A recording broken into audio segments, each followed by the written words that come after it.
बिस्मिल्लाहिर्रहमानिर्रहीम। नाज़रीन किराम, आज की इस वीडियो में मैं एक अजीब व गरीब किस्सा आपको सुनाने वाला हूँ। अभी 12 जनवरी को मैं उम्रे का ग्रुप लेकर गया था, क्योंकि हज उम्रे का काम भी मेरा है, और 31 जनवरी को मेरी वापसी हुई है।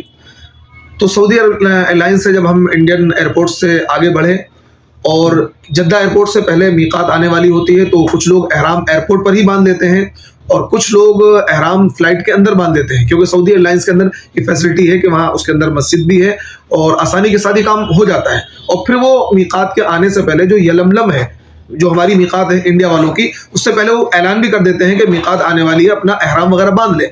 मेरी बराबर की सीट पर एक बड़ी भी बैठी हुई थी, उनके शौहर भी बड़े मियाँ थे, दोनों की उम्र तकरीबन 80 के आसपास होगी। तो मैंने उनको बोला, चचा जान आपने एहराम नहीं बांधा? तो कहने लगे एहराम क्या होता है, मेरे पास तो एहराम नहीं है। तो मैंने कहा एहराम नहीं, मैं बड़ा परेशान हुआ। मैंने एक अपने क्लाइंट से कहा जो मेरे साथ ग्रुप में थे, मैंने कहा अगर आपके पास फालतू एहराम हो तो आप इनको एक जोड़ी एहराम दे दें। तो कहने लगे मेरे पास है तो, लेकिन मैंने लगेज में डाला हुआ है, मेरे पास तो एक जोड़ी एहराम है जो मैंने बांध दिया है। तो अब मैं बड़ा परेशान हुआ। मैंने कहा भाई इन पर तो दम लाजिम आ जाएगा, क्योंकि मीकात से अगर बगैर एहराम के गुजर जाएंगे तो दम लाजिम आ जाएगा। अब मैंने उनका हैंड बैग चेक किया, मैंने जरा आप अपना बैग दिखाया मुझे। जब उनका बैग मैंने चेक किया तो उसके अंदर एहराम रखा हुआ था। तो मैंने उनको बोला एहराम तो रखा हुआ है, आप एहराम बांधिए। तो खैर मैं उनको बोलकर जरा इधर उधर हो गया। अब जब मैं वापस आया तो देखा कि उन्होंने लुंगी पहनी हुई थी, उस लुंगी के ऊपर ही वो एक एहराम की चादर लपेट ली और दूसरी चादर उन्होंने सर पर बांध ली। अब जब मैं आया मैंने कहा एहराम? बोले एहराम तो बांध लिया मैंने, कि सर पे सर दिखाया उन्होंने। तो मैंने कहा ये तो पगड़ी हुई है, एहराम थोड़ी हुआ। मैंने कहा आप ऐसा करें, ये सारे कपड़े उतारें, जो भी आपने सिला हुआ कपड़ा पहना हुआ है, आपने जो अंडरवियर पहना हुआ है या बनियान पहना हुआ है या आपने कुर्ता पहना हुआ, सब उतारिए। एक चादर को नीचे बांधिए तहमत की तरह और एक चादर को ऊपर डाल लीजिए, ये एहराम होगा।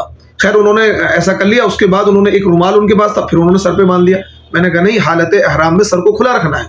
अब जो उनकी बीवी बैठी हुई थी, जो वो भी बड़ी भी थी, तकरीबन 70 प्लस थी, मैंने उनको बोला कि आपका एहराम, क्योंकि औरत के कपड़े ही एहराम है, लेकिन नियत वगैरह तो करनी होगी। तो मैंने कहा अम्मा जी नियत कर लीजिए। उनको नियत का भी नहीं पता था। उनको मैंने तलबिया आता है कि तलबिया क्या होता है, तलबिया का नहीं पता था। तो मुझे बड़ी हैरत हुई। तो खैर उन साहब का मैंने एहराम अच्छी तरीके से बंधवाया और इसी तरीके से उनको मैंने नियत करवाई दोनों को, और उनको तलबिया मैंने पढ़वाया, ना तो उन्हें तलबिया आता।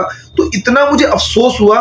तो आज का ये वाकया मैं इसलिए सुना रहा हूँ कि खुदा ना जब हज पर या उम्रा करने जाएं तो पहले कुछ मोटी मोटी बातें सीख कर जाएं। दूसरी बात यह है कि किसी ऐसे टूर के साथ जाएं, किसी ऐसे एजेंसी के साथ जाएं कि जो टूर वाला आपको रहनुमाई गाइडेंस प्रोवाइड कराता हो, जो आपके साथ किसी रहनुमा को भेजता हो, किसी आलिम को भेजता हो और किसी हाफिज को या किसी जानकार को भेजता हो, जो आपके उम्रे को, आपकी ज़ियारतों को सही तरीके से अंजाम दे सके। नहीं तो होता क्या है कि लोगों को बेसिक मालूमात नहीं होती है, एहराम के बारे में मालूमात नहीं होती है, तवाफ के बारे में मालूमात नहीं होती है कि कहाँ से शुरू करना है, कहाँ पर ख़त्म करना है, सफ़ा मरवा की सई के बारे में मालूम नहीं होता है। कई लोगों को हमने देखा कि उन्होंने 14 चक्कर लगा लिए, जबकि सफ़ा मरवा की सही है कि सफ़ा से मरवा तक 1 चक्कर, मरवा से सफ़ा तक 2 चक्कर माने जाएंगे। यानी आने जाने को 2 चक्कर शुमार किया जाता है, लेकिन उन्होंने पता लगा 14 चक्कर शुमार कर लिए। तो इस तरीके की गलतियां लोग करते हैं। कई लोग ऐसा होते हैं और तवाफ कर लिया, सही कर ली और एहराम आके खोल दिया, उन्होंने हलक नहीं कराया तो उन पर दम लाजिम आ जाता है। तो इस तरह की गलतियां होती हैं। तो इसलिए अच्छी गाइडेंस में उम्रा करें और उम्रे के मसाइल को पहले सीख कर जाएं, तलबिया वगैरह याद करके जाएं।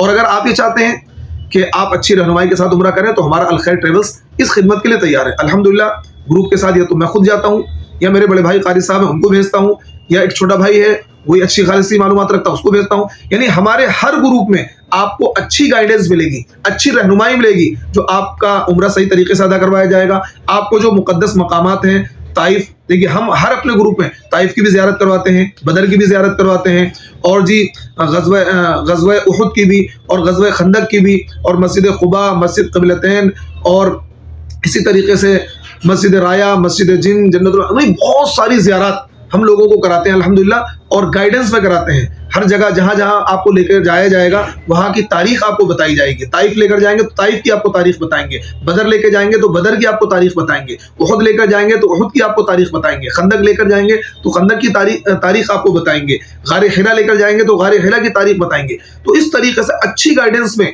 अगर आप उम्रा करना चाहते हैं, और वो भी कम खर्च में बेहतरीन सहूलियात के साथ, अच्छे होटल, अच्छे खाने, अच्छी गाइडेंस, तो आप हमारे अल खैर ट्रेवल से रब्ता करें और हमें खिदमत का मौका दें।